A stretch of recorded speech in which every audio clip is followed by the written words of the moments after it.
having a really good check through everything today because we've just had Storm Amy, so there is still a fair bit of colour left, which is great because we are fairly exposed up here. The reed grass, Carl Forster, they're still holding, and the verbena still flowering. We do have a little bit of wind protection in this area, but everything was swirling around here yesterday. And the oak leaf hydrangea, which is a stunning, very different hydrangea. It's scalloped out to the shape of an oak leaf, almost when you come in. So for most of the year the leaves are green, but it got this deep, fiery colour and lovely veining as it goes into the autumn. Very good for a sunny spot, growing to about 5 to 6 foot by 5 to 6 foot if you don't trim it. Right. Now. Ah, yes.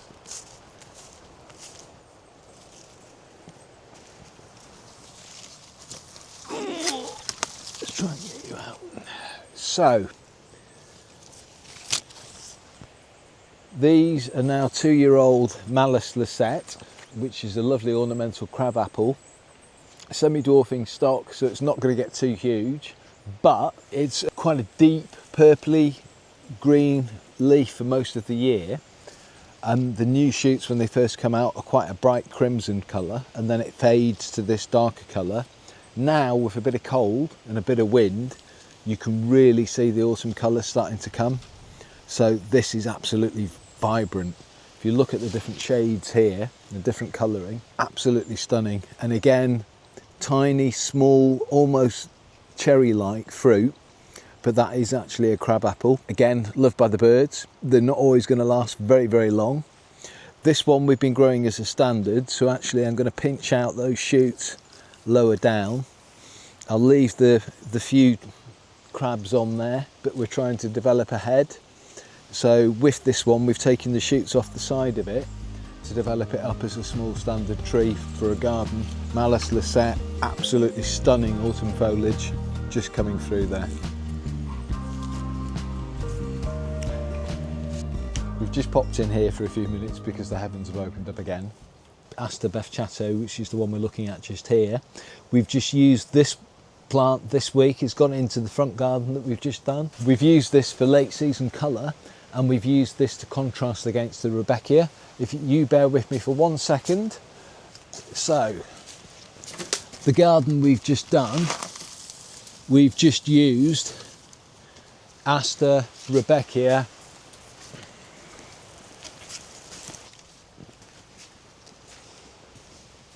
okay, so small space, so we have spaced them out quite a bit in the garden that we've just done, but this little collection of plants have all gone into a front garden. Miscanthus Red Chief eventually will grow to about 3 to 4 foot in flower, but you can see red banding of the leaves as the leaves start to get cold, green for most of the year, then this lovely red banding in the autumn, and you can see the flowers against my hand there. Hopefully you can make out the bright red, almost plummy purple colour of the flowers and bright red flower stalk. So that's Miscanthus Red Chief. And if you contrast that with the variegation of Miscanthus Morning Light against it, this one has a very delicate white band to the leaf. So this one's Morning Light. This one, it may or may not actually flower this year, but this again will have a tall white flower at the tip. Both of them are clump forming, growing to about 4 foot high. But the contrast for the autumn with the aster, with the Rudbeckia and with the grasses mean that you've got movement and sway, and it feels like the border's alive, particularly as they start to develop and move out. Also into the front garden for early season colour, we've used a little hellebore. This is a Ballardia hybrid. So this is one of the few hellebores that will grow in a sunny spot as well as semi-shade. And this one flowers with a lovely white flower, normally around February, March time, although on occasion it has been known to still be in flower or to start flowering in January.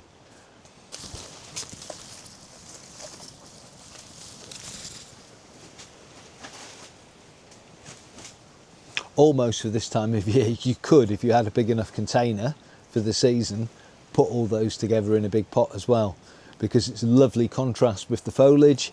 The miscanthus will both go straw-like, but again they'll hold the flower spikes over the winter. You'll then have the silhouette of the aster, which is spilling over the side, and the lovely Rudbeckia flowers. And again, these, as they fade, these seed heads will then develop, and the birds will actually love to come in and eat, particularly with larger flowers. These plants have been cut back a few times because this is one of our stock plants that will be cut, and we'll divide it over the winter. But this has probably started flowering this year in August, and we're now into October and we've still got flowers on it. The hellebore at the base is evergreen. It keeps its leaves, and it's one of the newer hybrid hellebores that will actually take a sunny spot as well as a shady spot. Most of the hellebores prefer dappled shade and a woodland position.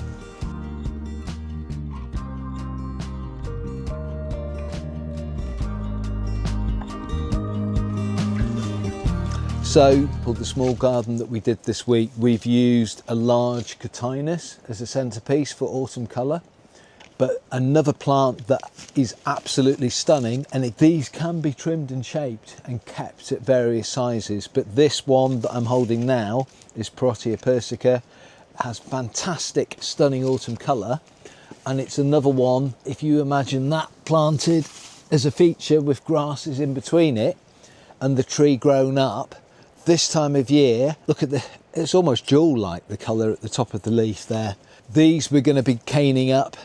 But if you look at that colouring, that is so stunning. All of these leaves will gradually start to change and turn. The new shoots turn first. It's almost iridescent pink, if you look at the colour of that. If you don't prune this will get big. But it can be grown as a standard, it can be grown as a multi-stem, and you can quite happily keep this at about 10 to 12 foot high. But I would again advise probably for it to be planted at least 5 metres away from the house.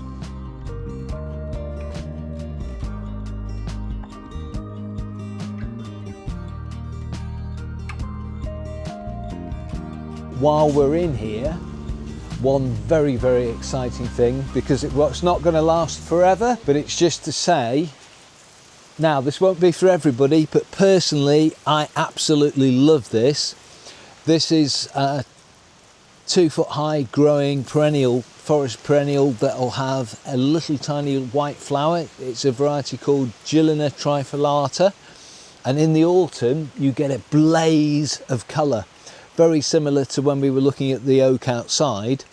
They've just about finished, but there is still a little bit of vibrant colour left, and you can see particularly the one at the back there, you get to see the shades of gold that then turn to red, and then eventually they'll turn completely to brown.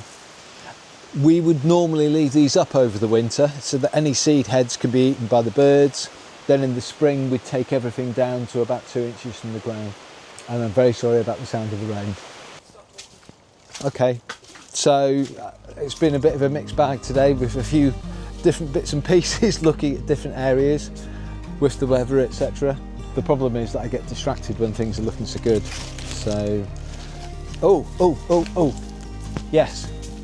Right, just before you go, this is another one that we've used this week in the front garden of the garden that we've done. This is Pansinium heavy metal. If you look at how blue-green the foliage is with the flowers at the top, because this only grows to about 2 to 3 foot high, just moves in the wind, but again it's held itself really, really nicely with the storm. This one is always slightly later to shoot in the year. The Calamagrostis will start to green up and need cutting back in February, March. We'd cut this one back at the same time, but this probably wouldn't shoot up here till towards the end of April. I'm sorry, yeah, I just wanted to quickly show you those on the way past. We'll see you next week. Thank you very much.